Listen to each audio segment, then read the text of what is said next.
Hello, everyone, and welcome to today's event.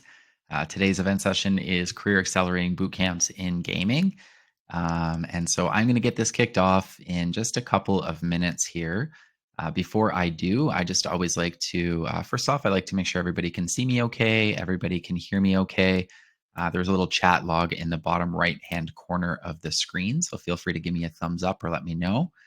Um, all good so far? Perfect. Thank you so much. While I'm on that note, down in the bottom corner, that's where the chat is. Excuse me. There's also a questions tab down there and a polls tab. So we're going to do some Q&A at the end of this session today. So if anybody has any questions for me or for the guest speaker, feel free to put them into the questions tab.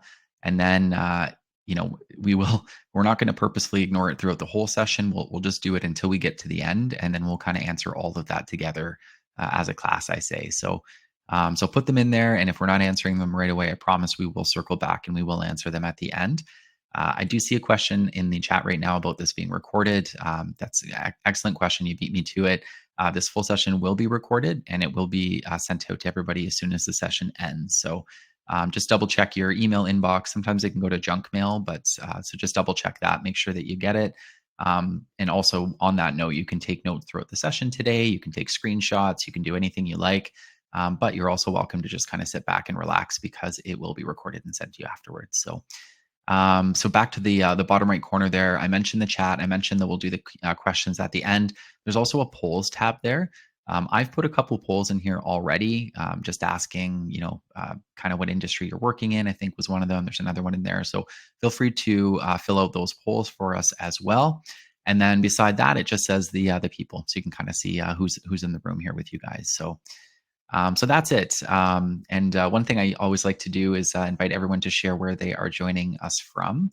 I'm actually originally from Niagara Falls, Ontario, Canada here. Now I live in Alberta. I've also lived in British Columbia. But yeah, feel free to share in the chat, guys, where you are joining us from for today's session. And while you're doing that, I am going to go ahead and put the presentation up here on the screen. Vancouver, Toronto,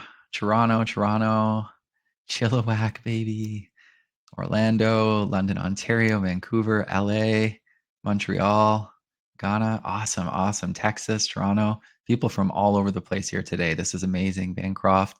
Well, thank you guys for joining us. This is unbelievable. Oshawa, Vancouver, New York City. Amazing. Lots of places I've been here, and definitely a few that I haven't. I haven't been to Ghana. I haven't been to Oshawa. I haven't been to Bancroft. So welcome, everyone. Thank you for joining us here. I'll go ahead and officially get this kicked off here so we can start the presentation. Ajax, I've been there. All right, so we'll start this off here.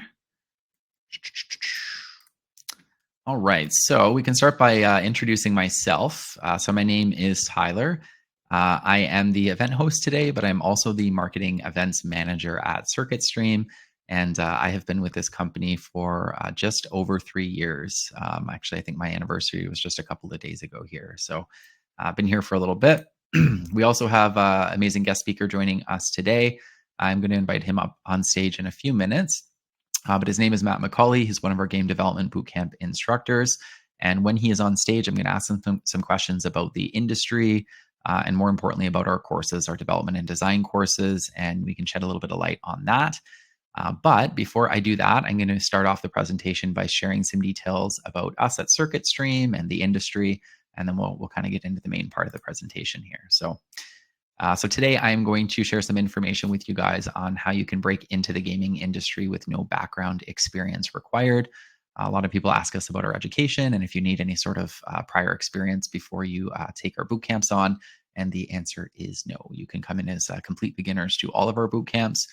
Some of them we do have some additional tools in place and some extra education to assist with like coding learning and things like that. But yeah, you don't have to have any experience for that. A little bit about us at CircuitStream. So we began in 2015 through a network of developers, designers, and creators. And we're now leading provider of technology learning in game development and design, product design, augmented and virtual reality, product management, software development. And we provide courses to both adults and to teens. We've more recently rolled out our teen or pre-university learning. So we have a bunch of teen technology courses that are also available through some of the universities. And since our start in 2015, we've educated over 50,000 learners globally, and we are constantly updating our curriculum to stay ahead of the curve here. Our main goal is to bridge academics with industry to shape real world experiences and to teach the skills of the future through innovative learning experiences. So you may be wondering, how do we achieve this? We do this through project based learning. When we design our curriculums, we begin with employer data and research, and then based on that, we create experiences and projects to provide our students with career ready skills. Taking this approach allows us to partner with the top universities in North America, and we can provide technology education, as I mentioned before, to both teenagers and to adult learners. And in fact, we're the only Canadian technology education company that is currently partnered with these universities to provide these types of boot camps and courses. Because we rely on industry and employer data and information to create the educational content, our students develop in demand applied skills that actually matter in market. So, this prepares them to seamlessly transition into the workforce and confidently tackle real world challenges. Something we hear often from people that are taking our courses, especially if they attempted taking more traditional education first, is sometimes that they learn some of the base lessons, but they don't get any real world experience. And they're not getting a lot of the skills that actually matter when they get launched out into the workforce. So that's something that we focus very heavily on in our boot camps here. We also iterate on our course materials constantly in order to provide our students with the most up-to-date programs and tools. On screen here is just a snapshot of some of the tools used in our game development and game design programs, including, of course, Unity and the Unreal engines. There's more tools than this. I would have had to fill the screen quite aggressively with a bunch of little images there of all the tools. So I just picked some of the more top of mind ones that would be recognizable here. CircuitStream also takes pride in the consistent and positive feedback and reviews we receive from our students. We currently have a 4.3 Trustpilot rating, and 92% of our job-seeking students from the gaming boot camps, the most recent ones, I believe, utilized our bootcamp student career services. And in terms of the outcomes from those cohorts, 92% of the 2022-2023 graduates found employment in relevant roles, and 25% of them had achieved that milestone before they even completed the course. This number may even be higher. To be honest, this stat is a little bit outdated. It's probably I pulled this information a couple of months ago, so the outcomes might even be higher now. They certainly wouldn't be lower, but the number might be higher now. Just I'd have to connect with Winai to check that. Structured bootcamps maintain high quality, consistent teaching standards, and provide organized curriculums that allow for a smooth progression from basic to advanced concepts. That's just kind of touching on what I mentioned before. You don't have to have any sort of prior experience going into the bootcamp, but as you progress and go through it, will tackle some pretty advanced concepts and leave you with a lot more knowledge, especially coming in as a beginner level when you're taking these courses. Students in bootcamps benefit from direct feedback and from experienced instructors, which is crucial for grasping and understanding complex skills and overcoming learning hurdles. So I mentioned some of the tools before, and I mentioned Unity and what it is and why developers should use it. But Unity is a primary tool that we use in the development bootcamp. It's one of the world's leading platforms for creating and operating interactive real-time 3D content. You can use it to create games, visualizations, immersive experiences, and much more. As you can see on screen, 70% of the top 1,000 mobile games were made with Unity, and there are Unity creators located all over the world. And again, in case anyone popped in a little bit later on, I just want to make sure I mention this again. I said it right at the beginning of the presentation today, but this whole session will be recorded. So any of these stats, any of this information, feel free to take pictures. You can write down things, but you'll also get the full recording afterwards. So you'll have access to all of these details and this information after here. In terms of Unity games, here's a few examples of some games that were made using Unity, some recognizable ones there. But like Pokemon Go is huge, obviously, among us. Took off quite aggressively during COVID. Fall Guys, like I've played a lot of these games myself here, Beat Saber. So these are just some games made in Unity. A lot of people assume that they're or don't know what they're made in, or wouldn't assume that they're made in an engine like Unity, but they are. Really cool projects that we can see coming through. But for the design side, we're actually using the Unreal Engine. So Unreal is the primary tool that we use in the design bootcamp. Like I said, it was designed by Epic Games in 1998, and it's another global leading platform used for creating and operating interactive real-time 3D content. And it also has a comprehensive suite of tools for game designers and developers that they can use. Over 50% of next-gen games are being built in the Unreal Engine, and on screen are some examples of games that were created in Unreal.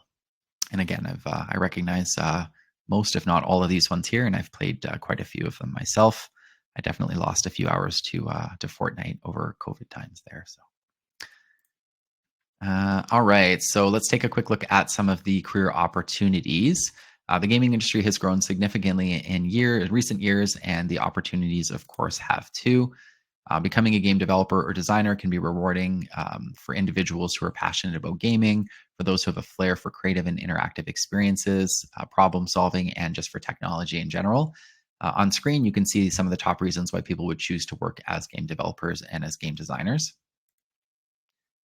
In the US, there are over 3,000 game studios employing almost 300,000 people.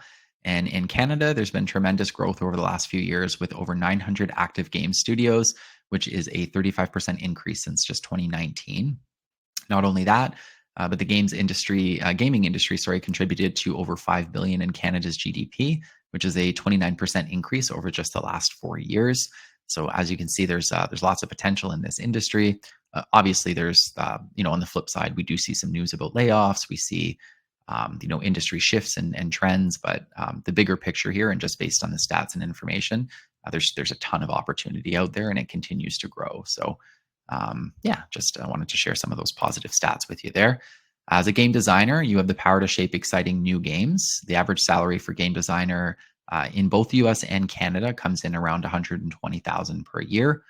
There are a range of job titles in this field, and I've just added a few on screen here so you can kind of see. So game designer, of course, but also things like level designer, systems designer would be types of roles that you could be looking for when you're a qualified game designer. And then currently there are over 8,000 job openings for game developers in the United States alone, with the average salary sitting at about 121,000 annually. Now, of course, is a great time to get into the industry. Some of the different titles you'd see on this side would be, of course, game developer, but then other things like game engineers, game programmers, things like that. So just kind of know what to look for. These are a few of the many companies that hire for positions we mentioned on the previous slides. There's many large, well-known companies like EA, Rockstar, Epic. Ubisoft isn't on there, but that's another one. But there's also a ton of smaller indie game studios like Cloudhead Games, Extremely OK Games, tons located in both Canada and the US, everywhere around the world, really. And they hire a lot in this space too. The reality is sometimes it's harder to get through the gates initially into some of these big studios until you gain a little bit more experience. So for newcomers coming into the industry, absolutely go for those opportunities. But the flip side is that you may find a lot more opportunity in some of the smaller studios who are looking for interns or looking for free developers and designers because they don't have the same budgets as some of these large companies do. And it's an excellent opportunity for you to come out of a boot camp and gain some experience right away, sort of thing. So, and we're actually partnered with some of these companies shown on screen here. There's also a lot of top companies hiring for remote positions in 2024. I put this slide together for you guys just in the last couple of days here. I searched this within the last week, and all of these companies on screen here are currently or have job postings available for remote positions for both developers and designers in the gaming world. So a lot of people ask, are remote positions still available? Is that even still a thing after COVID?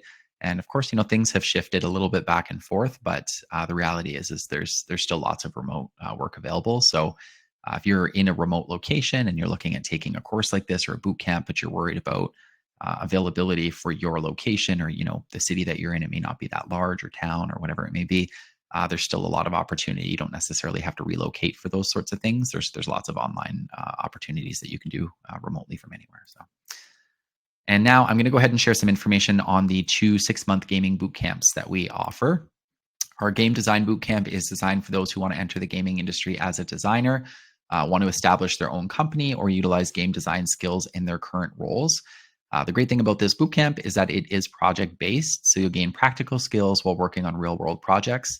Over the course of the 30 weeks, you learn to analyze game design elements, conceive gameplay concepts, design game mechanics, create functioning game prototypes, and test novel gameplay ideas. You'll also learn about the role of a game designer and its various specializations and how they fit into video game production. Our Unity Game Development Bootcamp is designed for those looking to get into the gaming industry as a developer, those looking to start their own companies, or those looking to bring Unity development skills to their current roles, similar to the design, but just more on the development side here. This course is similar to the design one, again, is completely beginner friendly, but it does tackle advanced concepts as you progress. So for this one in particular, I even like to mention, if you're coming into this course and you've got some previous coding experience, whether it's in C# or it's in a different language, the first few weeks of the course may be a little bit more of a refresher for you, because of course that's going to be some of the base foundation that we tackle is the coding. But if you don't have any experience, if you've never written one line of code in your life, that's where this bootcamp is going to be great for you, because it does start right at the initial coding concept. So you'll learn from zero up. So it's also project based, and the concepts in class, you can apply them to real life projects. You also get to create your own idea as the final assignment. And for that, you can work with a team, or you can work on your own to kind of create the experience from start to finish. And then our students really enjoy this aspect of the course because it allowed them to build up a portfolio of projects. So once you've finished like traditional education, usually you have to kind of go out and get some experience and start building your own portfolio. When you're doing something like a boot camp,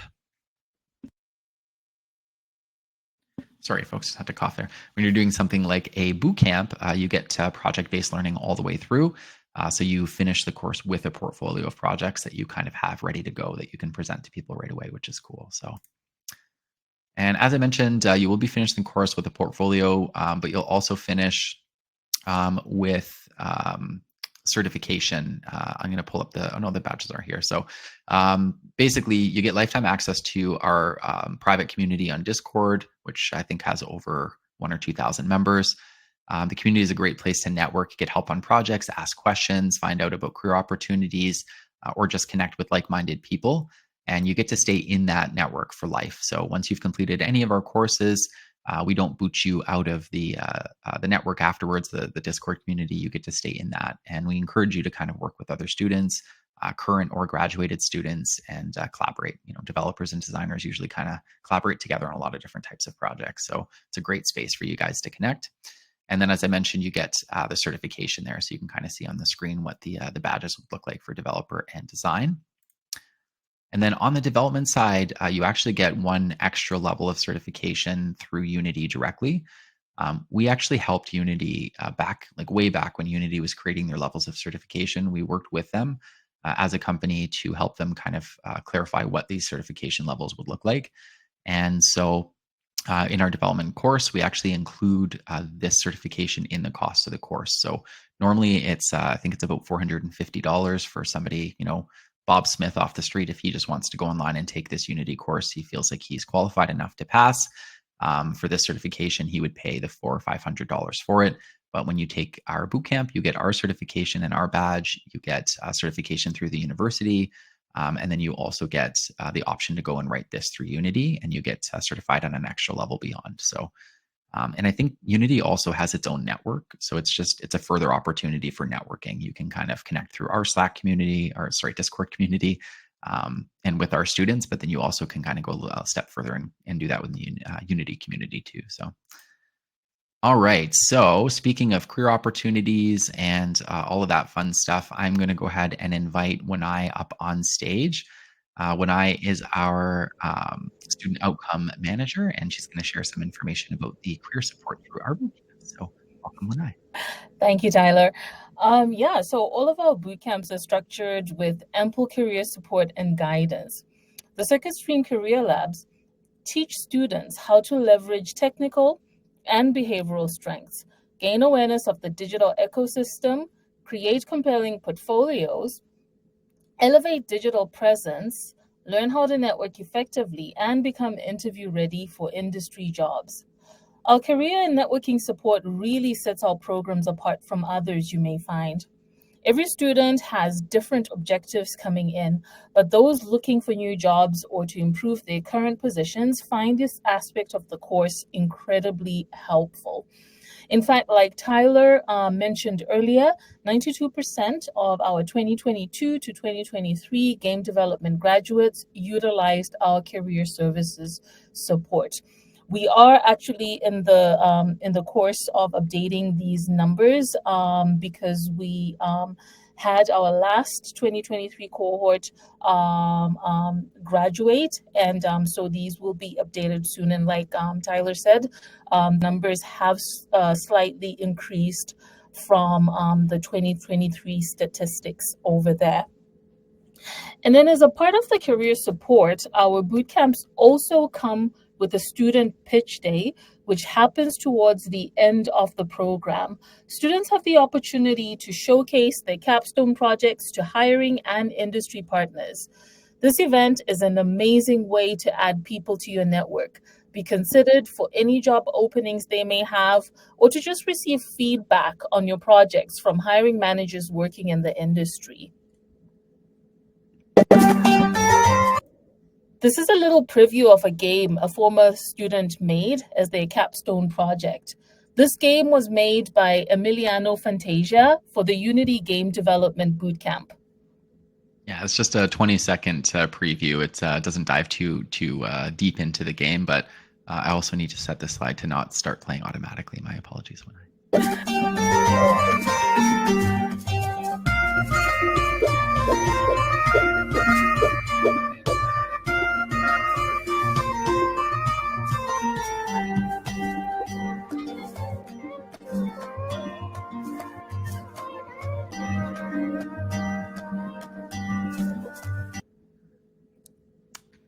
All right. It's a very fun little game. We love seeing the projects that our students create. We also have private AMA sessions that are exclusive to our students and alumni community. In these sessions, students get to network and interact with industry specialists, giving them real-world information on how to successfully break into gaming, as well as inside information on what hiring managers look out for. Confirmed for 2024 so far, we've had guests joining us from amazing companies, including Unity, Keyword Studios, and Game Breaking Studios. Sorry, and we also have more on deck from Riot Games, Ubisoft, and Electronic Arts. Thank you, everybody. Back to you, Tyler. Amazing. Thank you so much, Winai. Yeah, if anybody has any other questions about the career support, feel free to throw it into the chat if you like to, but I'm also going to provide information at the end of this session on how you can connect with our admissions team.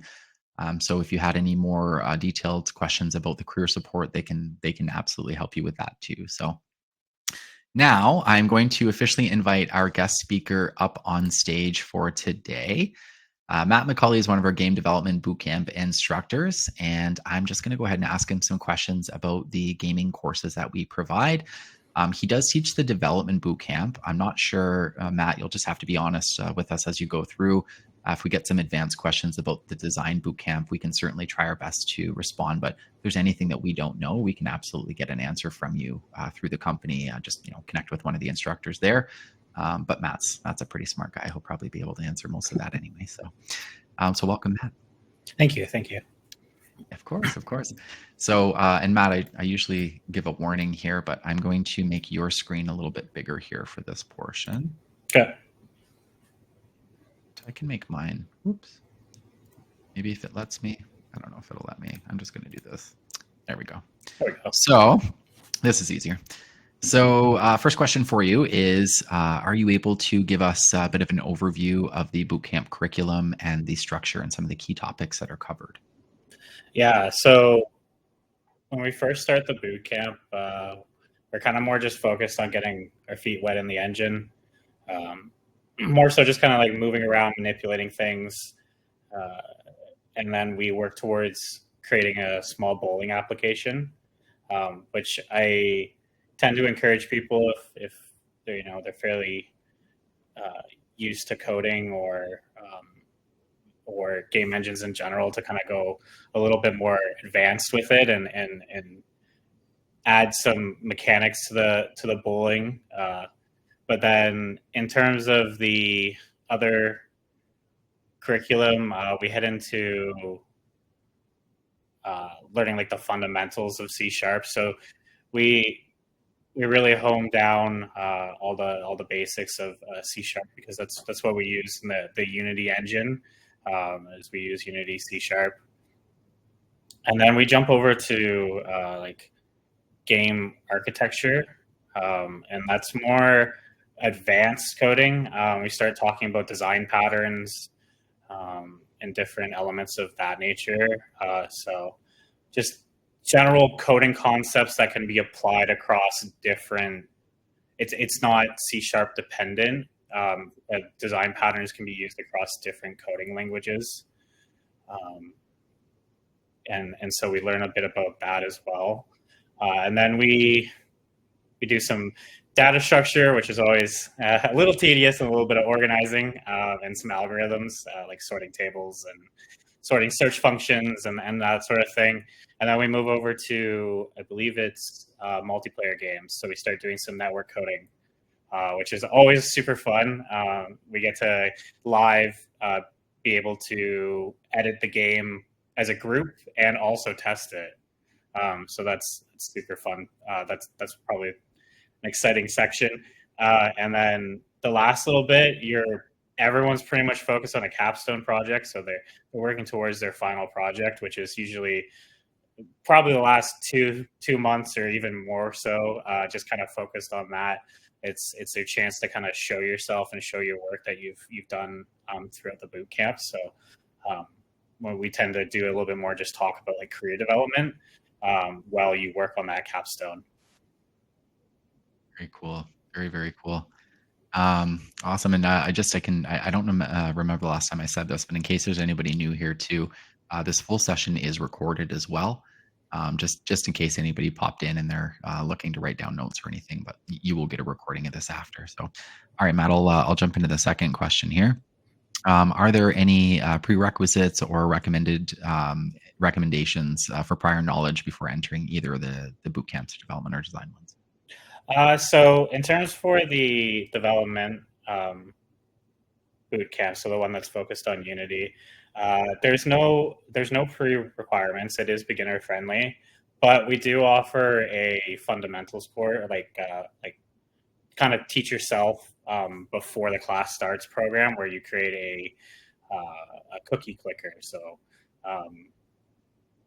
yeah, it's just a little clicking game that you create. And it's actually laid out really well. It gets you a really good foundation for C#. But I would recommend people, if they do sign up for it, to like start looking into C# on their own before they jump in. It's a lot. It's a lot to learn about, a lot to think about. There's a lot of moving parts when it comes to coding. So the earlier you can get your feet wet in that avenue, the better. And for the game design, I don't teach that one, as was mentioned, but it's done in Unreal Engine. So you would definitely want to get your feet wet with Blueprints. Blueprints is their visual scripting language inside of Unreal. So yeah, that would be a good starting place if you're in the Unreal course. Sorry. Yeah, absolutely. And just to touch on that too, because we get this question all the time, both Unity and Unreal are free. So if you're looking at, kind of playing around with it a little bit in advance and you want to download it, I think there's paid versions of it, but what we use in the course and what you would need is entirely free. So there's that too. Third question for you here. What programming languages, I guess we just kind of touched on this, but are taught in the development bootcamp, and why was it chosen? Why was C# chosen, I guess? Yeah, so you can code in, I don't even know all the languages you can code in Unity these days. I've only really ever used C# inside of Unity. So that is the major reason. I believe you can do some JavaScript or some form of JavaScript, but I haven't used it very often at all. Some of the other stuff too, though, is like you do look at some XML and some JSON, some JavaScript like container files that hold like save data. So there is like a couple things as well with that. Awesome. Okay. In terms of, so I kind of shared some of it before, but outside of like Unity and Unreal, what are some of the other tools that we would use in the course? And then I've got a second part of that question that I'll ask you in just a second too, but maybe we could start there. So like outside of Unity and Unreal, what are some of the other main kind of tools that are utilized in the course there? Yeah, so we do a lot of like teamwork stuff. So something that's super important is having a repository, which is I personally utilize GitHub for that. So GitHub allows you to create projects that can be shared and worked on simultaneously. There's definitely some things you have to be careful of, like not overriding people's work and not creating conflicts in that sense. But you do use these repositories to create backups of your work as well. So it can save like that's its main advantage is the fact that it can restore your project to a previously working condition if you do happen to brick it or make it unusable. But yeah, so GitHub is definitely one of them. And there's all kinds of different like graphical user interfaces for GitHub as well. And there's various different avenues you can go down with that. That would actually probably be a good one to maybe take a peek at too before the course, would just be GitHub. Specifically, GitHub Desktop is really useful. And then I'm just trying to think if there's any other tools.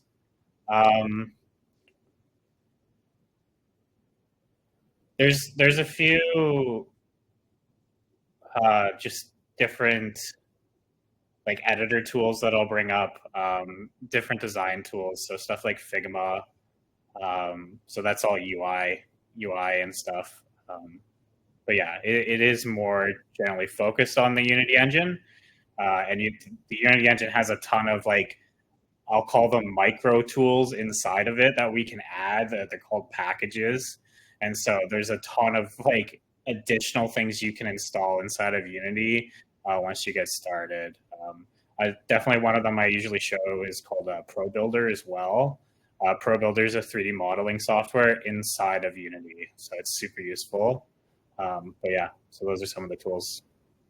Cool. And then the second part of that I was going to ask is, I don't think we have it advertised as such, but are we using any AI tools right now? I don't teach directly like any AI tools, but I do encourage people to like utilize them and test them out. That being said, they're extremely unreliable. I've had my fair share of issues with them. I tend to think of it as AI is there for that like 5 or 10% of work that you're just like completely stumped on, or just you have no idea or no time to accomplish. And you may leverage AI tools in those situations. But even then, you still have to be skeptical if you're ever curious. So there's in Unity Pro, so you can do a 30-day trial of Unity Pro, but it is like an additional fee. Unity Pro has built-in UI or AI tools, called Muse. And so Unity Muse, you can take a look into that. So they really help developers in terms of like even just legally with the AI. They talk a lot about that if you take a look into the Unity Muse. And they try to make it very in tune with Unity. And then obviously there's a whole bunch of tools out there, right, for AI. You got like ChatGPT, Gemini, the Meta AI. They're everywhere. I'll leave with one thing. So it is very useful for coding. AI tools are super, super useful for coding, but definitely be skeptical. You have to know your stuff. Like it gets it wrong a lot. You have to correct it a lot. If you're ever just curious, open up specifically ChatGPT, but maybe others. If you ask it how many R's in strawberry there are, it will respond with 2. It will always do that.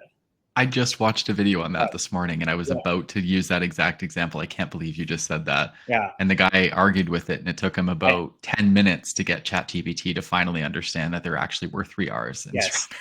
And it also does not save any information. It doesn't learn from that. So if you open a new thread and ask it again, it will also tell you strawberry has 2 R's. That's So crazy. yeah, I actually learned that yesterday as well. I courier and my coworker showed me that yesterday. I was blown away. I was like, wow. And then I tried it, and I tried it several times, and it kept coming back like that. So be wary of it. It definitely has its flaws. That's crazy. I haven't tested it myself, but yeah, for those in the audience who haven't seen it, like the guy asking it was getting really detailed, and he was saying like spell out word letter by letter and then count the number of R's, and it would see 3 R's and it would still say, "Nope, there's 2 R's in strawberry." And it finally got to the point where it's like, "Oh, okay, now I understand what you're saying." But it like gaslit the person for so long and told them that It there was only is 2 R's. It's so the crazy. amount of gaslighting that AI does is actually really disturbing. I Just a brief one too. I was going for some Unity certifications, and I was using it to learn, and I was getting it to give me multiple choice questions about different Unity things. And it started gaslighting me and telling me my answers were correct when I was wrong, and it screwed up my understanding for months. I actually had to like backpedal and be like, wait a sec, like this is not right. So yeah, be wary. To answer the bigger question on behalf of people, is AI taking over everyone's jobs anytime soon? No, Absolutely not. it's still very much it's an incredibly valuable tool when it works right or when it's going the way it needs to, but it has a lot of work before it gets anywhere close to taking over Yeah. people's jobs fully. It makes way too many mistakes already. So Yes. and if you've ever seen it try and draw a hand, I don't know if it's gotten any better at that yet, but it's always been funny. All right, so back into the questions here. How does the bootcamp or do the bootcamps prepare students for real world game development and design scenarios? Yeah. So the first thing is like you come out with a ton of portfolio work. I'm about halfway through teaching one of the boot camps right now. We're only in like the 3rd unit, and I'd say about 70% of my students already have something that is probably ready to like be put towards a portfolio. Um, they're and they just need like that little extra push. Like they just need a little bit of extra cleanup, and I think some of like I could most of the class, if not the whole class, may have stuff that is already ready for portfolio, and we're not even done the course yet. Um, so yeah, that is definitely one of the ways is having that portfolio piece is huge, especially having your code open and readable for people. So utilizing that GitHub and having your project open so that people can actually see the nitty gritty of your work is also super important, which is something that we show as well. And so those are 2 ways that we help. And then just in general, like um, sorry, I kind of lost my train of thought there. That's okay. Uh, That's all right. yeah, I lost my We train of can. thought. That's okay. We can circle back. I mean, that makes sense. I mean, we try and basically prepare the students. I think I said in my slide earlier too. When we're creating the courses themselves, we reach out to industry professionals as we build the curriculum out. So we purposefully put things in it that are going to be industry ready. Versus going through more of a traditional education where you kind of learn concepts, but you're not really given any of the project-based learning, or you don't really get to go through and get that experience the same way. So kind of like what you said there, Matt, that's probably the best thing that we do for students. And we also are networking too, just having like that Discord community once they stop is such a great launching point. I know so many students who have found career opportunities through that, or have built games, and they're getting ready to release them on Steam now because Yeah, it's developers and awesome. designers have come together. It's really, really cool. So we structure our whole boot camps with that thought in mind. We're trying to prepare students for real world game development and design scenarios. That's the whole thought on how we structure them. So I guess with that too, like there's you have career labs like once a month, and those definitely prepare you as well. And then there's a technical lab once a month too, so that also can help you because it's more more. I see the technical labs more as almost like what it would be like on the job. Like you're just given a task and you have a couple hours to work on it, and you just get as far as you can, because coding is not time constraints on coding. That's just a question mark. Yeah. It gets done when it's done. Absolutely. Oh, and with that too, with the career support, we have what I mentioned earlier, the pitch day, and it is actually huge, because at the end of the course, all the students get into an online space, and we invite like a bunch of industry professionals in to provide feedback, direct feedback and advice, but also for career opportunities. Some of those people in the room may be hiring right away, or if they're not, they may have opportunities coming up in the next few months, and they'll of course think back to the skilled, qualified graduates that they saw in our online pitch day. So, okay, next one here. How do we ensure that the course remains up to date with industry trends and demands? Yeah, my biggest way personally is I leverage LinkedIn. My LinkedIn is just extremely full of all types of my major focus is like augmented reality. So my LinkedIn is full of augmented reality stuff.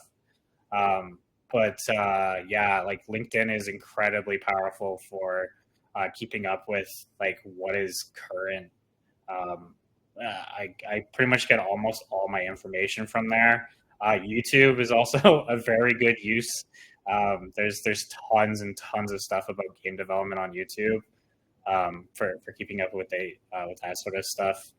And then just in general, like I typically go through and I take a look at all of the patch notes and updates for whatever software I'm taking a look at. I'll look at whatever, usually there's like some sort of like 30-40 minute video you can find about like what the current features are and where their trajectory is heading, usually considered a roadmap for the product. And so, yeah, just keeping up to date with those roadmaps for all of the products can be really useful as well. For example, I work a lot with I work with Unity pretty much mainly. I do know a little bit of Unreal, but very little. But inside of Unity, I also use the Niantic augmented reality tools, and even just keeping up to date with those tools, going to the Lightship. It's called Niantic's Lightship. That's the SDK for inside of Unity, but just keeping up to date with Lightship and watching all the updates that they're doing. It's incredible to see how fast this stuff goes too. So yeah, that's how I leverage and use those systems. Yeah, it's and LinkedIn is such a great one, because I mean, I see a ton of blog posts, I see a ton of articles, I see tweets. I guess I don't even know what those would be called. X's now, because it's X instead of Twitter. I don't know what a tweet is. I don't even know what that's called anymore. But anyways, I see so much information shared through these different avenues. But LinkedIn is often kind of like a catch-all for it, because you'll see people sharing those, links to those articles or to those blog posts or even to other social media accounts, and you'll still come across it on your LinkedIn feed. At least on mine, that's kind of what it looks like. And the more you like hyperfixate on like a specific industry and like and share and post about all that stuff, you get invited to private, like automatically through LinkedIn, you get invited to like private hubs. So like I'm in a AR VR section that it just automatically added me to a group of like 10,000 people just because I talk about it a lot. So yeah, definitely utilize it, leverage it. It's a really useful. My whole career comes from it. Absolutely. Yeah. A lot of mine is the same thing. And another thing too, and actually you probably come across this content on LinkedIn too, but pay attention to some of the larger conferences. You don't necessarily have to, you don't have to fly to San Francisco in March and go to the Game Developers Conference. I've been there. It's a great conference. If you can, go ahead. It's expensive. So, but if you can find any of that information online, like oftentimes there'll be some keynotes or some announcements that are uploaded to places like YouTube, like Matt said before. But those are great areas to kind of find, stay up to date, I guess. You can kind of see what the latest announcements are and what companies are doing, how they're incorporating new tools or using AI or, whatever the case may be. So yeah, that's also a great way to kind of catch the news. But honestly, a lot of that stuff gets filtered through into LinkedIn anyways. So it's your LinkedIn answer is very smart. That's what I do too. So all right. In your opinion, what does the future of game development and design look like with advancements in AI technology? I guess we kind of already touched on this, but just give us some more reassurance here. I think it'll empower. I think like a big thing is it'll empower people to make a lot of indie games. That 10% support that the AI gives will be enough. I think it'll give you a little bit of a leverage to do things at a bit of a faster pace on your own. And you'll be able to actually like output some indie games. I think we're about to see a really large boom of independent games come out, especially as Unity moves towards WebGL upgrades, because they're upgrading their WebGL, which is browser-based games that you can create inside Unity. They're leveraging that and pushing it for mobile. So it doesn't really work on mobile right now. Unity 6, the newest version of Unity, it'll be working on mobile. So to have a WebGL game created as an independent that could be both played on mobile and on computer, and then utilizing the AI to help speed up the production workflow, there's definitely some lucrative positions there for the independent developers as well. It's a really cool, like I didn't even think about that, but you're absolutely right. I mean, I wouldn't be surprised if we see a huge surge in like independent games or in just because to make a lot of those, it doesn't take quite as much. And I think that's what you're meaning. Like AI can assist people in getting there a lot faster than what we used to be. Yeah. But it still would take quite a bit of time to get to like, creating a Fortnite or something. I mean, obviously I mean, even if you're just building, so I usually tell people to look for like an MVP or like a 5 minutes of a very polished section of your game is like the ideal target for something. And yeah, if you can utilize AI to help you with even that 5-minute gameplay loop, like shaving 10% of the work off, it'll help. It's worth it. Yeah, so it's a cool tool. It's just it's not taking over anything for us anytime soon. No, not at all. Not even close. We'll still keep you guys reassured that way. And then we talked about this before. We can just kind of touch on it again. I was going to ask you what kind of career support is provided during and after the boot camp. So maybe you had mentioned that we do kind of the career labs throughout.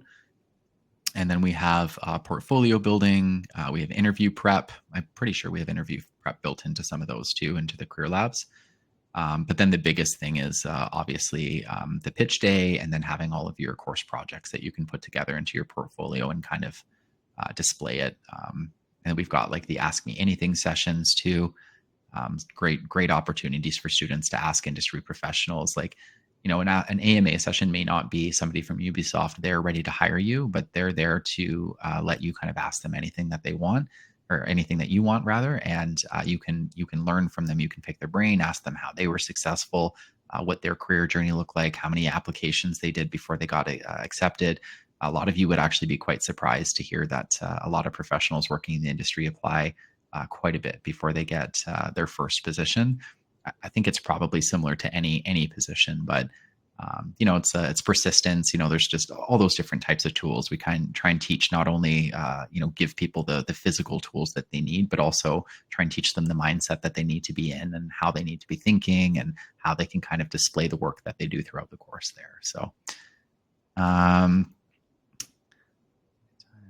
go back to that one there. I see some questions. If you have any questions there, guys, just throw them in the questions tab. We're going to loop back here in just a couple minutes and answer all of those ones there. So 3 more questions here for you, Matt. So what are the realistic types of roles that the game development and game design graduate should be looking to apply for right away? I'll just add this as a second thing. Like, should they be applying for like the top senior position at Ubisoft as soon as they finish the course, or what would the reality kind of look like there? Yeah, I mean, top senior position's a little advantageous, but I would definitely be looking towards like junior programming jobs. I've often seen a lot of, sometimes you'll see something called like expression of interest. Sometimes those can be really lucrative, like early jobs to find. It'll be like expression of interest in like Unity lighting or something, and even though you may not have lighting like experience. Sometimes even just seeing your portfolio and seeing that you've made something that has nice lighting can be enough to get you into that position. So definitely keep an eye out for those expressions of interest, especially while first applying. And then I always check like job boards like daily. Like even though I'm fully employed right now, I still check job boards daily, and I send um, jobs that I think some of my friends could have, and I just send them to them on a regular. And so yeah, like realistically, you could even be applying not necessarily something that maybe says like senior intermediate, but something that says just like an intermediate role. You could even start to apply to those. Like it doesn't hurt. A lot of these companies keep your portfolio around, right? So like you also don't want to look at it from a perspective that you're just applying for that position. Think of it as you're applying for the positions for like the next 6 months, because that's how long like they tend to hold on to portfolios. Depends on the studio. Definitely larger studios do hold on to portfolios for a while. Um, so yeah, definitely. I also don't see the harm in just applying, because even if a job has like 500 applicants, how many of them have Unity credentials though, right? And once you've completed the boot camp, you will have those Unity credentials, and so you're starting to edge people out. There might be 500 applicants, but only 20 of them have Unity credentials, right? So yeah, definitely just apply to what you think you can do. Absolutely. And even further to that, apply for jobs that aren't even posted. If there's a company that you love, if it's a dream company, or maybe even since the beginning of your journey, you've been following like more of an independent or a smaller indie studio or something, and whatever the case may be, just apply, reach out to people. You'd be shocked. Um, I mean, I talk to people in the industry all the time, and they will, when I mention that, they often have several examples on hand of somebody who's reached out if they're in a hiring role, but where somebody has reached out and they've had nothing posted. And because they just love the way the person reached out, or they love the style, or they thought about them again in a month or two when a position became available, it just opens up so many doors. So apply to everything, intermediate, beginner, but even try and maybe go a step further and look for some of the target companies that you'd love to work for, and just send some notes out, connect with people on LinkedIn. It certainly doesn't hurt. But Yeah, actually, my first industry job was because I like hyper focused on a studio here in London, even in school, and I like geared my portfolio towards them while I was studying. Like my background is video game design and development, but I was focusing on making an AR application even while in my final, which was completely independent work. It had nothing to do with the program. And I actually ran into the art designer at the school that I was going to for that company just by chance, and just made the connections. And when I got out of school, it was basically set up for me already. see, I told you so. No, okay. Yeah, it's amazing. Honestly, I hear so many of those types of stories. So, confidence is huge, but even something else you just said, like tailoring your portfolio towards the job that you're going for. A lot of people will create a portfolio or resume, and they will just use one blanket one, and they'll send it out to a whole bunch of different opportunities. And sometimes that can work well, but the reality is if you take a few minutes and kind of adjust each one of your resumes, or you adjust your portfolio slightly to be visualized, I guess, more towards the studio that you're interested in, or towards the role that you're applying for, it's usually going to help you out a bit more, because then the person hiring doesn't have to kind of weed through some of the other stuff. They can just look at it and say, oh, this, Matt's got this and Matt's got that. Oh, wow, this is exactly what we're looking for. And it's like, versus like, okay, like you have to kind of comb through a bunch of the skill sets or whatever the case may be. So don't sell yourself short, but if you cater your resumes or your portfolios a little bit to who you're applying for, I think that it works out well. I mean, it worked really well for you too, which was great. So, okay, so two more questions. How do you maintain a strong community and network among current students and alumni? Or how do we, I guess? Yeah, so the Discord's awesome. So like Tyler mentioned early on, like you get access to our circuit stream Discord, and you get a lifetime access, and it's super good for making connections and maintaining those networks with the alumni. There's always people posting their projects in there. There's always people talking about wanting to form groups and work on projects together as well. And yeah, so just checking out alumni's projects that people will post, like what they've done after school, and just taking a look at them and absorbing like the amazing work that they've all created. Even just hitting that thumbs up button on their work is sometimes that can go a long way, surprisingly. Absolutely. And I've heard of students kind of after the course talking together and joining game jams together, or just collaborating in different ways. So that's a huge way to do it too. Yeah, I'm a huge proponent of game jams. So I do one here in London called Low Jam.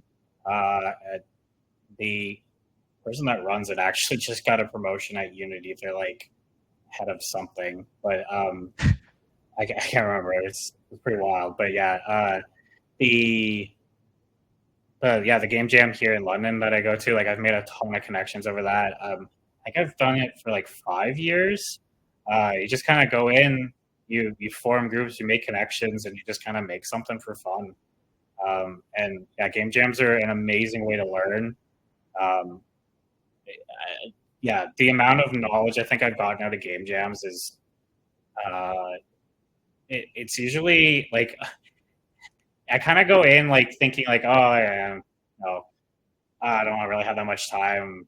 I'm not gonna be able to do anything. But in reality, like I find if you just kind of push yourself through it and actually like try to make something in the time constraints, because usually game jams are like they're getting better. Game jams used to be like a really crunch crawl culture behind them. So it used to be like, hey, you have 1 day, make a game. People have kind of moved away from that a bit more, and it's usually like, here's a week, take your time, make something fun, make something interesting. But yeah, those are huge ways to find just to work on projects and learn. itch.io, if you go there, there's thousands. They have a whole timeline of just game jams, prizes. You can earn money. I've done game jams for Niantic. I've won game jams for Niantic. I made money from Niantic. I was paid by them. I made quite a bit actually last year. Just doing jams.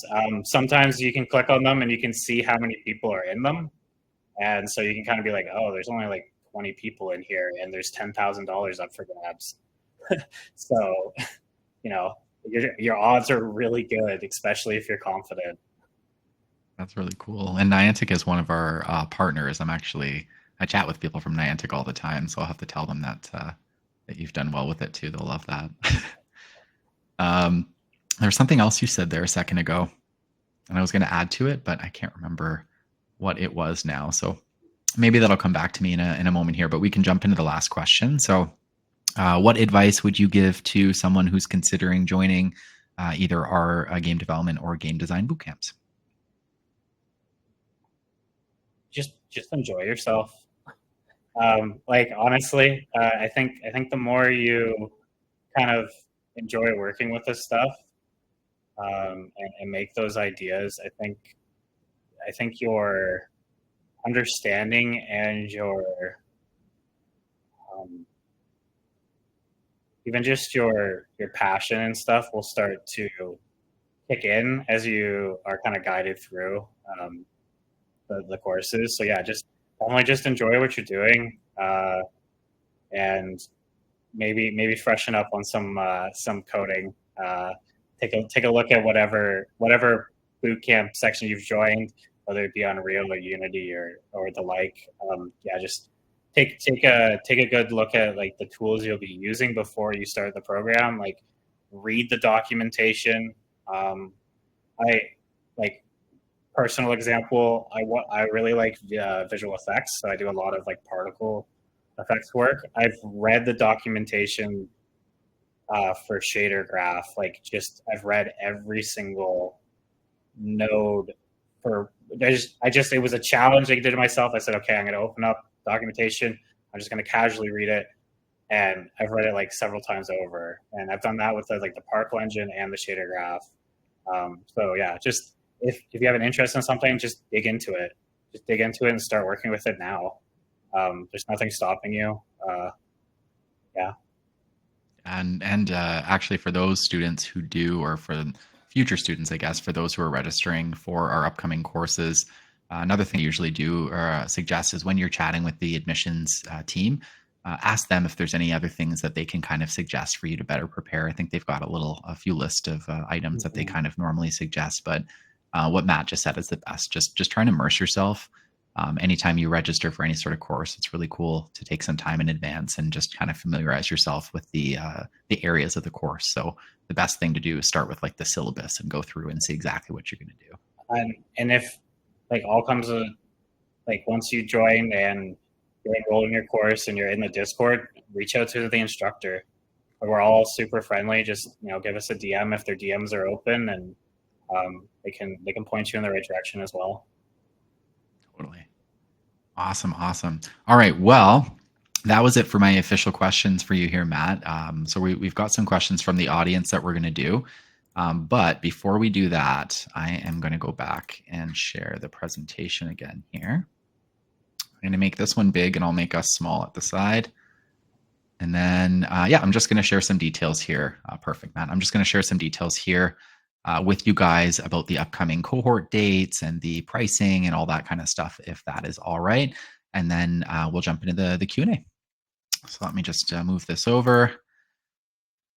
So so like I said, I'll start with the schedules and the course outcomes here. So both of the gaming bootcamps are 30 weeks long. They consist of 5 hours of live online instruction per week via video conference and roughly 10 hours of independent study. The live sessions are all recorded, similar to this workshop session here today. So if anybody missed that, you will get a recording of this. But the class sessions are also recorded, so you can go back and review any of the materials, or if you miss a part of a class or something, you can always go back and watch it. And we mentioned this before, but our students get lifetime access to our recordings and all of our materials and our Discord community. So we're there to support you even after you complete the courses with us. There's a million amazing benefits to the gaming boot camps. And in my opinion, if all they did was provide students with a possible career, they'd be worth it. But I'm going to share some of the additional benefits with you as well. So the boot camps come with 30 weeks of instructor-led classes and 12 technical and career labs and 10 career one-on-one sessions. The boot camps provide students with foundational game development and game design core concepts. They allow students to create and develop comprehensive portfolios using their own ideas. A lot of this stuff too we've touched on in the presentation today. I'm just kind of stacking it here for you so you can see everything that's included. The boot camps connect students to a network of instructors and over 2,000 alumni. And as a part of the boot camps, we have the Ask Me Anything private sessions with industry professionals. When I mentioned that earlier, but this is just, again, a snapshot of some of the professionals that we have had and have coming through. And then just a quick reminder of the outcomes for the boot camp. So that's just a snapshot of the outcomes there that you'd see on the game development boot camp, and then the outcomes from the game design boot camp. And and I guess, sorry, that has pricing on it as well there, guys, in case it's a little smaller on the left. So the game pricing, the length, and the game title, or the course title, is on the left-hand side there for both of these. They're both the same in terms of length and price. It's just mostly the outcomes and the title that would be different, I guess. And then in terms of upcoming cohort dates, we typically run these every few months. But right now we have September 17th through April 29th. And I think there's another one there starting at the beginning of next year. I think there's September, and then I think there might be a January, or it might even be nearing the end of this year. But if you go to our website, you can see all of the upcoming cohort dates. But this is the most recent one that'll be coming up the soonest here. And then I'll leave this up here for just a moment. If anybody's looking to submit an application, or just go to the website and find the course syllabus information, each of these QR codes should take you to the corresponding website with our university partner. So If you hover with your phone and you just kind of tap on your image, then you click on the link, it should bring you to the corresponding page. This is a really good way for you to do applications directly, but also to request the course syllabus and just learn a little bit more about the boot camps. And then if you prefer, you can even ask questions, or you can go ahead and apply directly through this avenue as well. If you just reach out to admissions@circuitstream.com, that's our lovely admissions team. They can answer any questions that you have about career outcomes, or about course inclusions, or how to prepare for it once you've registered, like anything like that. They can kind of go through all of that sort of stuff with you. They can provide you with previous success stories. I provided you with a lot of the stats from our recent grads, but they can even give you specific examples of students who've been successful here and kind of what they're working on. So feel free to reach out to us if you have any questions at all.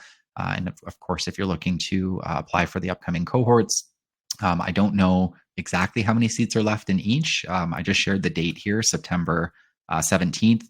You'd have to connect with admissions to just guarantee and confirm that we still do have seats available in both. There has been times where I've done these sessions and I wasn't aware that the class was already sold or was getting very close to. So just make sure you reach out and let us know. These classes can fill up pretty quickly sometimes. And that's it. So now we'll jump into the QA here. I'm going to close off the presentation part of this here and bring us back up. There we go. And I'm going to jump over to the questions. So we'll do our best here to answer all of these questions for you guys here. If there's anything that we are unable to answer for you, just let us know. We'll find information. We'll reach out to you. We'll get answers to you. But if we're unable to answer anything in real time here, I just want to make sure you know that we will. So some of the questions here I can see that you've gotten into already. Is there a better course for people with a computer science background was the first one. And then Matt was just saying that the design course might be better. The two skills as a designer and comp science major is a pretty powerful combo. But honestly, you can probably utilize the skill sets to go either way if you wanted to. It's honestly, Jake, I'd say, what do you like more? Are you more kind of coding and math minded, or are you more like idea and design minded? Because that's a really good way to kind of separate which one would be better for you there. So the next one here, what laptop requirements do I need to avoid problems? Mid-range of products is what Matt was saying. You want to have a decent CPU and GPU, especially while learning remotely. It can be taxing on the laptop to watch a stream on Zoom and run the game engine. So you don't, basically, the long answer here, the short answer is you don't really need like a crazy high-tech computer with like massive capabilities. But you will need something that's not, 1995 and going to explode on you when you're trying to go through and do some of the stuff here. So the faster your laptop goes, the easier it'll be for you to keep up with the lessons is probably the best thing that you could have said there, Matt, at the bottom. But you don't have to have top of the line. Like you don't need to go out and break the bank and buy like a $10,000 laptop or something for a course. The reality is like there's a lot of mid-range would work absolutely fine for this. And maybe even some lower range if they're not jammed with a bunch of stuff on your computer. Kind of depends on your space too, I guess. So yeah, 100%. Okay. Another one here from Jake. Are the classes async or live sessions?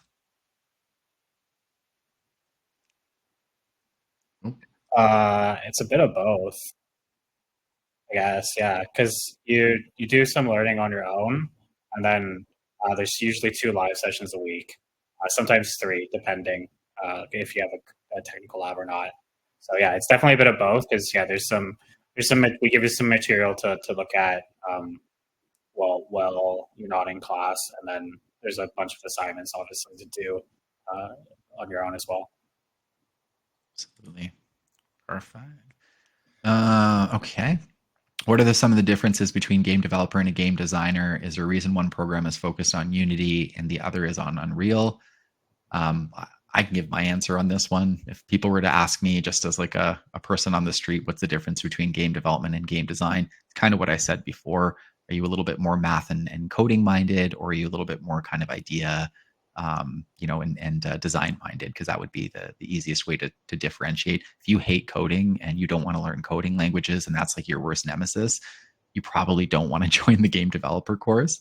A lot of people love coding. A lot of people find it very satisfying. It's like instant gratification when the lines of code work properly together and everything works out. But yeah, if you're just not in that mindset, a designer role would probably be better for you. And then my quick answer to this, I'll let you answer too, Matt, but my quick answer for Unity and Unreal is that Unity is just a huge development tool, and C# is a digestible language for people to kind of learn and use. And they work, like Matt was saying earlier. I don't even know what other coding languages are kind of used in Unity. So C# was a natural fit there for that. We're also partners with Unity. It's kind of how we started a lot of our company out. But Unreal is massive and huge. I used to play the original Unreal tournament back in year 2000, just to date myself slightly. But Unreal and Unity are arguably the two strongest, biggest tools that are out there for this right now. And incorporating both of them and using them in the courses was really important to us. We wanted to make sure that we're giving people experience with tools that are, the most valuable and kind of top of mind and used right now. But beyond that, I'll let you kind of answer there, Matt. What are the differences and why would we choose Unity and Unreal?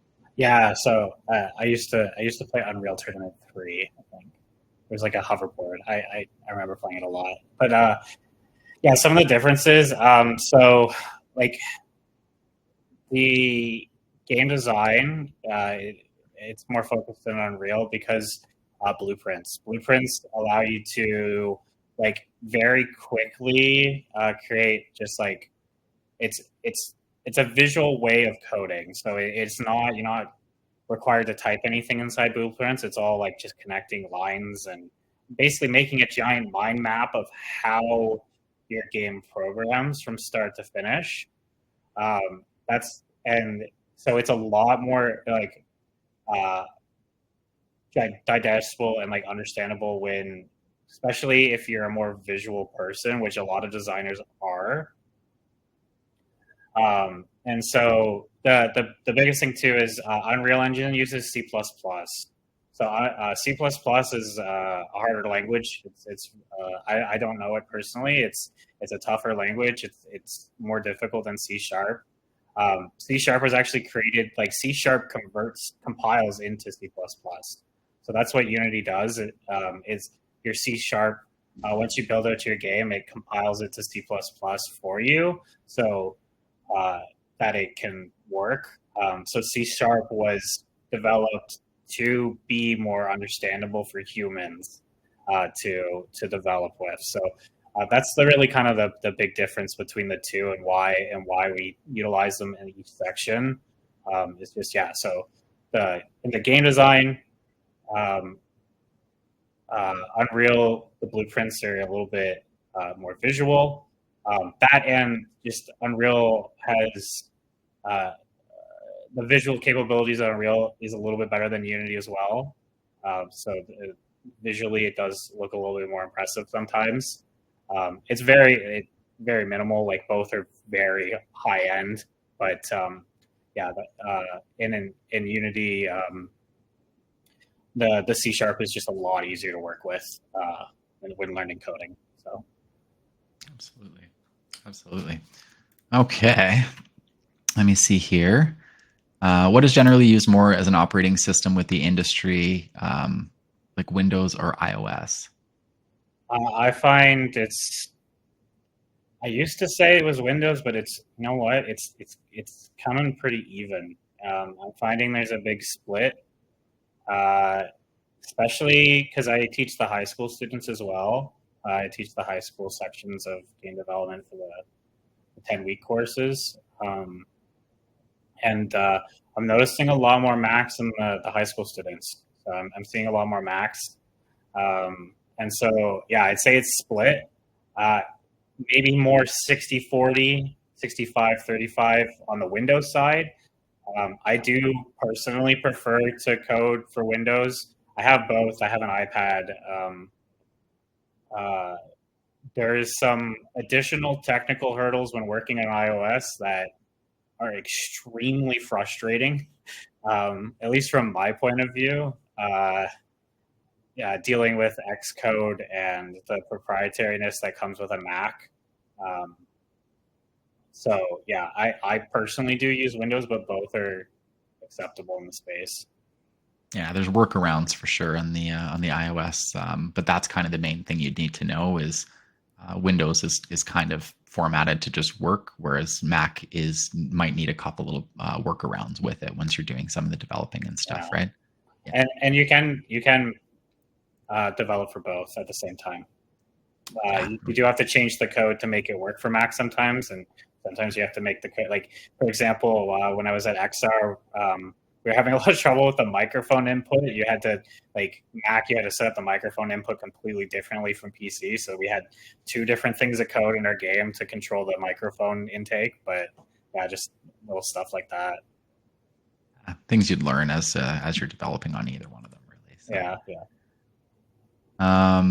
All right. Is there any focus on more advanced game development topics like game physics, rendering, optimization that might give people taking this course a leg up when being considered by employers? Great question. I know personally that when I'm teaching the game development bootcamp, I'm a huge physics nerd with all the physics stuff. I love playing with all the physics rigid bodies and understanding how the engine works from a physics perspective. We're actually playing with that right now in my bootcamp. We are playing with different joints inside of Unity. So inside of Unity, it uses NVIDIA PhysX is what it's called. It's built right into Unity, you don't have to install anything. And yeah, so you start with that for the physics engine, and you really get a feel for how it communicates and stuff. Just a little side tangent, Unity, that physics engine is considered stateless, so it doesn't keep any information about how the physics is performing. So for example, it doesn't know that the bullet is flying through the air when it collides with another one. But then Unity has a pro version called Havoc that you can do a trial for that's stateful, and so when the 2 bullets collide, they have information about their speed. So yeah, there's a lot of dealing with the physics engines, and I like to explore and talk about the different types of stateful and stateless. In terms of rendering, we definitely take a look at performance. That's a huge one. So just making sure things are culling. So that's when you're outside of your space here. So my hands are culled right now, whereas here they're not. So that's the idea, is that you turn off the geometry so that it has more space to work with when it's out of view, but when it's in view, you turn it back on, sort of thing. And so yeah, that it comes in with the optimization, and just even in rendering in general, I taking a look at shaders. Sometimes I'll bring those up just in the if I have a little extra time in a class or something, I'll just sprinkle in a little bit of shader work, or even just in some of the technical labs, we'll take a look at some of the shaders and stuff too, just because they're interesting and fun to work with. So yeah, that's really cool. I've never actually, what you just said, I've never thought about what happens to the things when they're off the screen that still exist in the world. That's very interesting. It's like the tree falls in the woods and no one's there. You just got me going off on a side tangent philosophy over here. All right. What do the game design students showcase at their pitch day? Yeah, it's usually their capstone, I believe. I think some students might come in with something else as well, the odd time, but it's usually their capstone project. I believe there's a whole bunch on our YouTube channel still. Some of the pitches are up on the YouTube for Circuit Stream. Definitely encouraged to go take a look at those.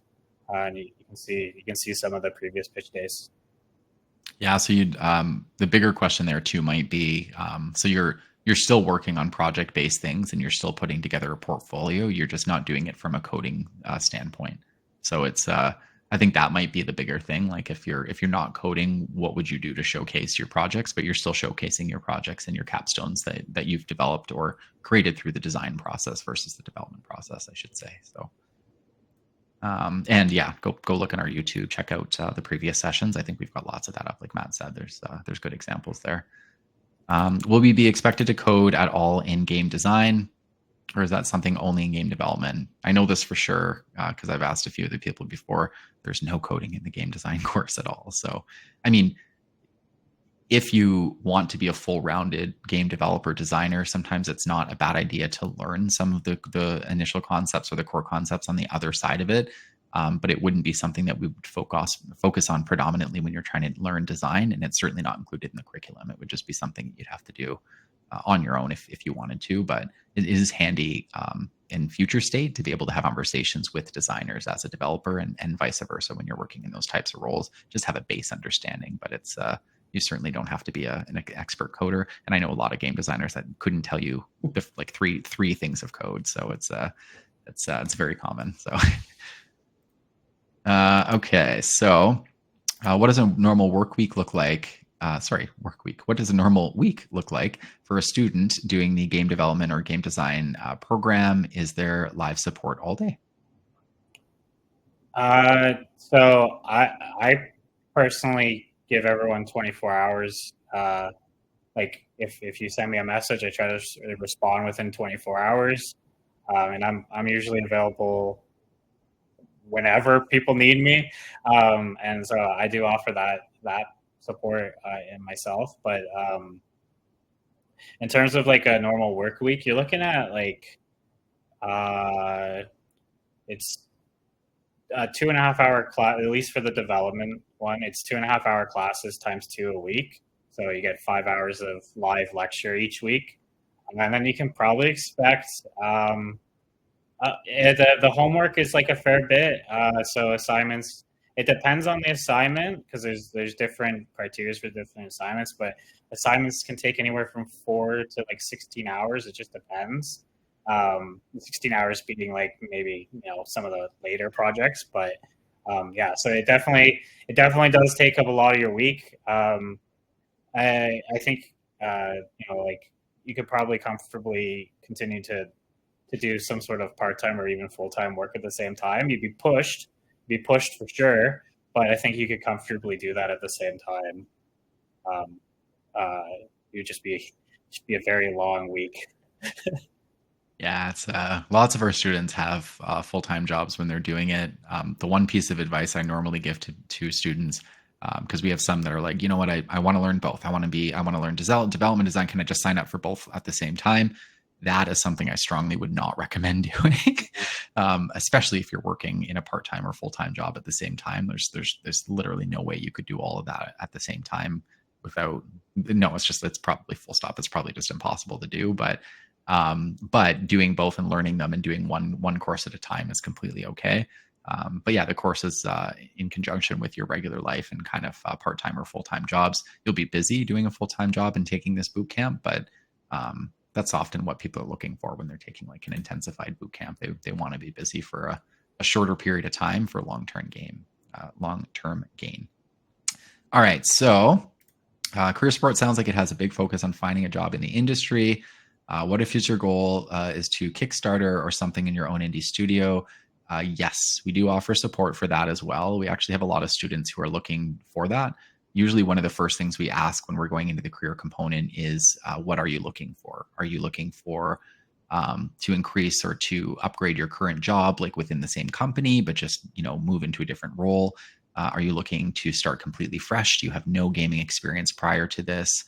Are you looking to start your own studio? So depending on what you outline, and that you outline that you are looking for support from us, we would kind of cater it towards what you would need. The majority of the support is going to be for people who are looking to find careers just in general.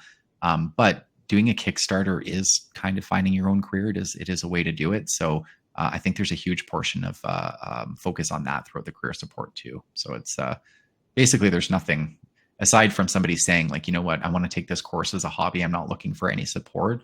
Then we won't help you if you don't want it, I guess. But otherwise, we're going to be kind of working with you to try and achieve your goals, whatever they may be, whether that's starting your own studio or going to work for another one. So,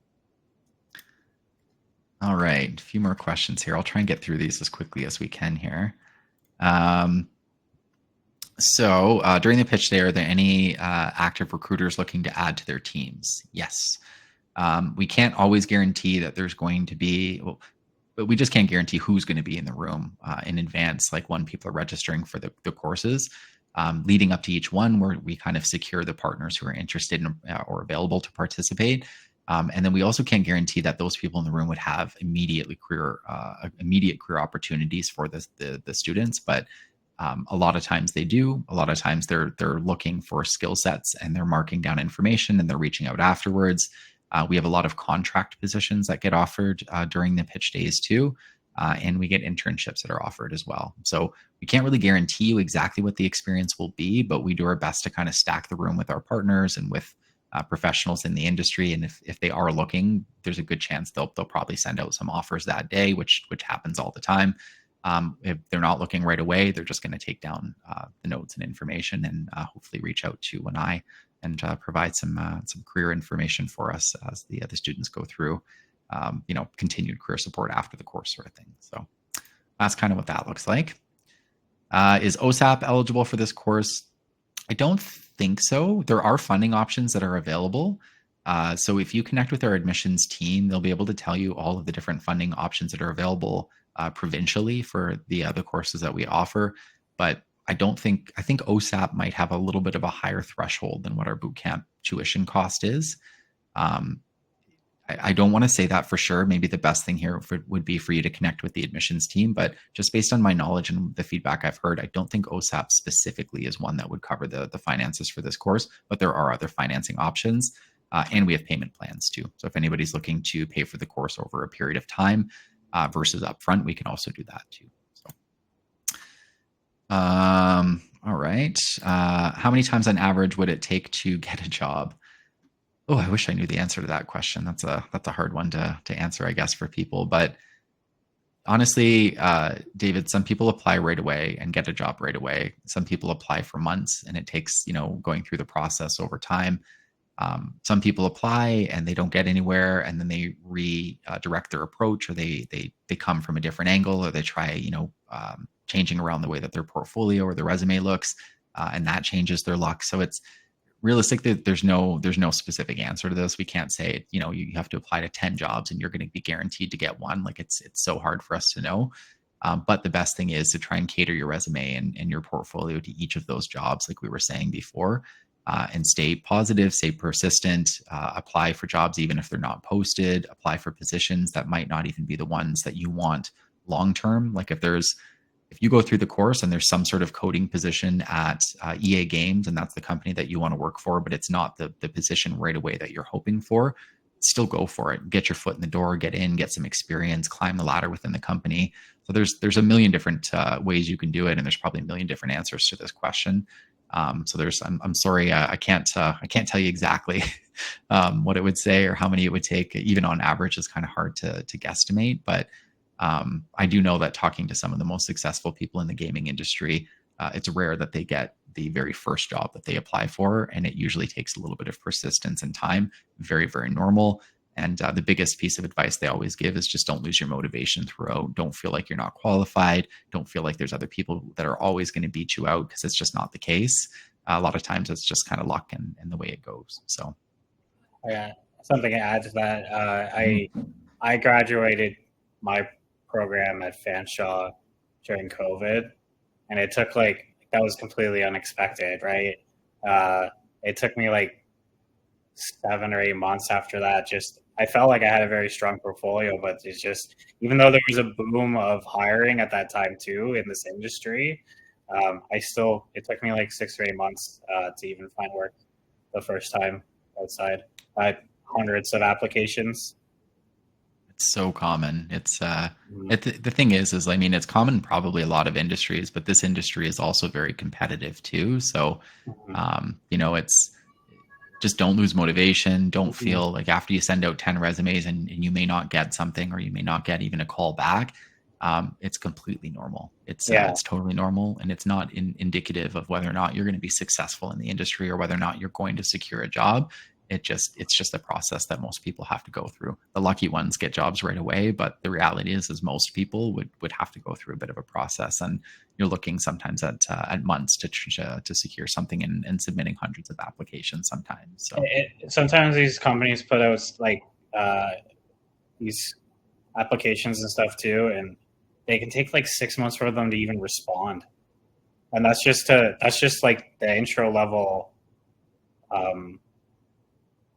like interview process too. So yeah, like just don't get discouraged. Just keep it up. Just keep applying. Keep pushing. Keep making projects too in the background. That's the other thing I was going to say is keep practicing, keep building your skill set in the background. Because I've even heard people say that too. I was applying and I didn't really get anywhere at first, and so I decided to keep practicing in between. And then one of the projects I worked on while I was practicing actually helped me land the job because it's you're consistently learning or constantly learning. So yeah, so there's no set average time, but hopefully that kind of gives you a little bit more light on that, David. Do interviews for game dev positions often have leak code components? I've never had a leak code component in a game dev interview. Not to say that some people might not utilize that. I have heard leak code is.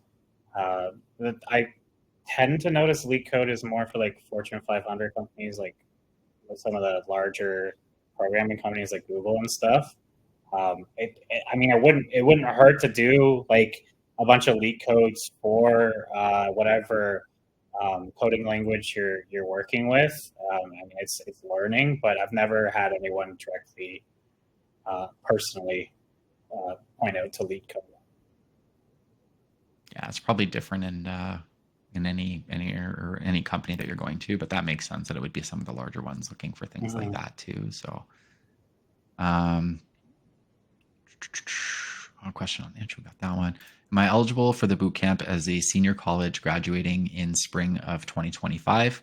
Yeah, absolutely. Yeah, I mean, these boot camps are for 18 plus, I guess, actually.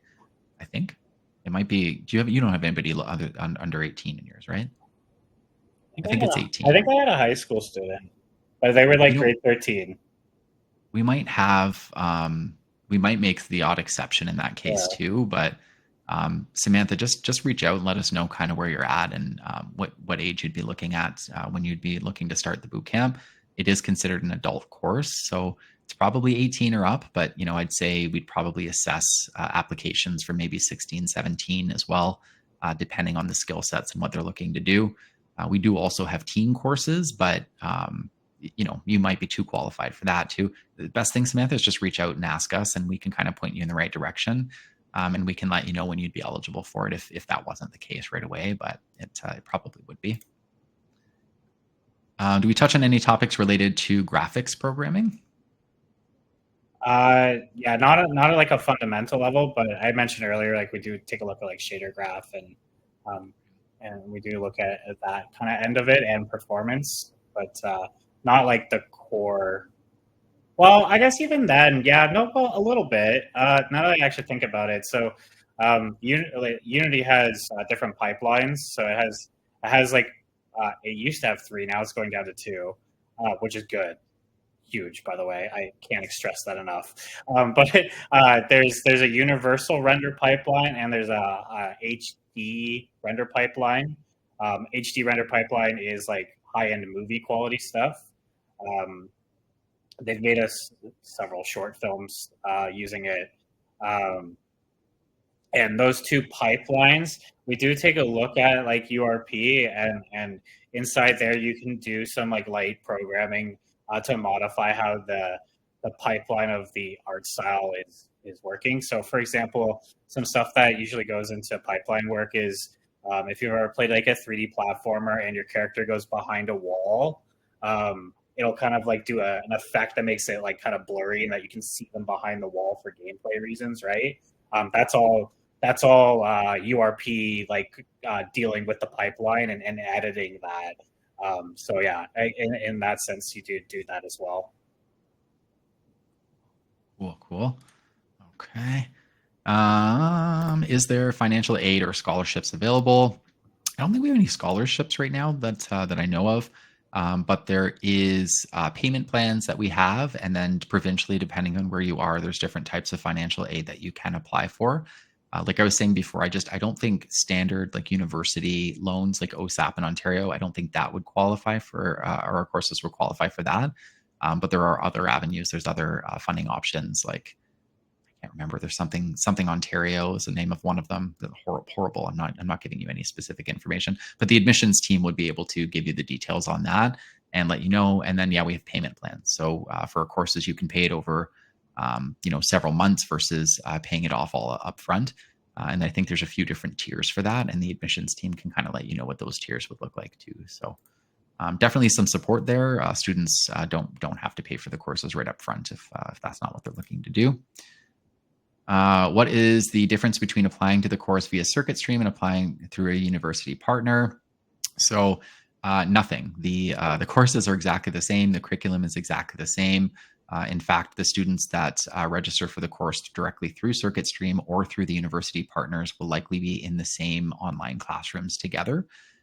So really the only difference is when you graduate the course, the level of certification that you get. So if you come just through CircuitStream, you're going to get certified by CircuitStream directly, which honestly holds quite a bit of weight in the industry as it is. But if you go through one of our university partners, you get CircuitStream certification along with the certification from the university as well. So you get the badge, which shows that you're a certified developer, backed by CircuitStream and Unity and the school, and then you also get like a letter of completion from the university department as well. So that would be the biggest things if you're looking to just be affiliated with U of T or UCI or UBC, whatever the school is, any of our partners. It's probably better for you to try and do it through that. But if that's not less important and you're just looking for the education overall, the CircuitStream certification holds a lot of weight too. So I'm a graduate student currently residing outside of North America. I'm interested in applying for your bootcamp. Would like to inquire if my location affects my eligibility to participate. It doesn't. You can apply from anywhere in the world. The only thing I'd say is just double check the website, double check the course times, and make sure that you're available to attend at least a good portion of the live classes. We have students taking our classes from all over the world, but sometimes the time zones don't work out, and sometimes the students don't care and they're taking the courses at 3 a.m. their time anyway. So it's it's probably not a limitation. You just have to kind of see how flexible you would be that way. But as long as the time zones line up and there's an option there for you, easy, very easy. We could do that for sure. Yeah, I think I was in the high school sections. I was teaching a student in Japan, and so they were completely different time zone. So yeah, they were up in the middle of the night. So yeah, it happens all the time. Honestly, it's because some people just want the education and they love the courses and they want to take it, but they're like, I'm not going to fly to Canada for 5 months or 6 months to do. The only one thing I would mention is because we utilize Zoom for the live lectures. I don't know if there are some country limitations on Zoom. So. Oh yeah, that's a smart thing to check into that, just to make sure that there wouldn't be any limitations there. But as we currently stand, I don't think we've ever run into any issues with it, so it's probably not anything that. But still smart to double check into it just to make sure. For absolutely. Is AR/VR covered in this bootcamp, and how deeply? No. So Peter, we actually have 10-week courses for augmented and virtual reality development and design. So we have prototyping and designing for AR/VR. That's one of the courses. And then we have development with Unity. That's the other one. So if you were looking to kind of dive a little bit more into those concepts, those 10-week courses would probably be a better starting point for you. We do have a lot of students that do both. We have a lot of students that take the development course, AR/VR development, and then move into the game development course because they're both working with Unity, and it's a great way to kind of continue your skill set. So look into both of them, Peter. Go to our website. Just check out circuitstream.com if you want to, or reach out to the admissions team. But if you go to circuitstream.com, go to the adult courses and take a look at the full boot camps, and then take a look at the upskilling courses. And I think that's where you're going to find the 10-week courses for AR/VR. So, and then the final question I can see in here, is there any role in gaming industry for people with some database and data analytics skills, databases, Python, and tools? I could say yes right away, just because I can see the word Python there. And even though we're not teaching with Python, it's a coding language, and I know that the skill sets there could be quite transferable. We do also have other courses in things like data and software development and just, different areas. But I can let you answer this one too, Matt, if you know. Yeah, so definitely. That's a really sought after skill, especially with Unity, right? Unity is kind of in the lead when it comes to mobile development, so cell phones and all of that stuff. And a lot of that's offloaded. So a lot of that is not actually installed to your phone. It's all database backend stuff that gets downloaded to your phone like as you're using it, sort of thing. So yeah, there's definitely a lot of use for database work, and especially data analytics skills. Being able to find trends in games and is probably one of the more sought after skills, really, in the sense that like if you're able to use your data analytics skills to like A/B test, or I think that's the term, but to test and figure out like what your target demographic is for a game, like you're laughing because that if you're able to find those trends and push companies towards directions, it can really help sales. So it's very sought after.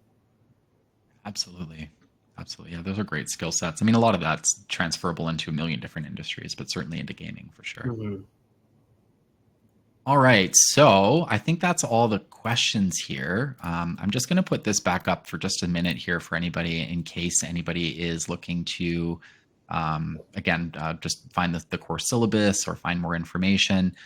These are the QR codes here. You can scan and go right through to the course pages. And then the contact information. So this again is just the email. So if anybody has any questions for us, if you're looking to apply, to double check and see if we still have availability for the upcoming cohorts here, just reach out to admissions@circuitstream.com. The team's great. They can answer emails for you right away, and they can even book quick meetings with you and meet with you for 15-20 minutes and kind of just answer any questions that you might have. Really good way to kind of decide whether or not the course would be a good fit for you. You can just kind of check off, like, will I be able to do this? Would I cover this? Could we do this? Even further to what we've kind of covered here today in the information session. So, but all that aside, huge thank you to you, Matt, for taking the time to join me today and for going through the bootcamp information with us today. Incredibly helpful. So thank you for that. Yeah, no problem. My pleasure. It was fun. Yeah, and you work with us, so I can reach out to you anytime. But I'd love to have you back again to do another one of these in the future, because it's great to hear right from the instructors too. Sometimes I can answer questions the best I can sometimes, but oftentimes I'm like, you know what, I got to go ask an instructor, and when I have one right in the room with me, it's awesome. So so thank you, and thank you to everybody here for joining the session and for asking all the amazing questions. If you guys want any more info, like I said, just reach out to us here. If you go to circuitstream.com, check the events tab. It's at the bottom of the page, and it'll show you any sort of events that we might have coming up in the next few weeks too. So we look forward to seeing you there. And on that note, everybody have a great day. Thanks for joining us today. Bye, everyone.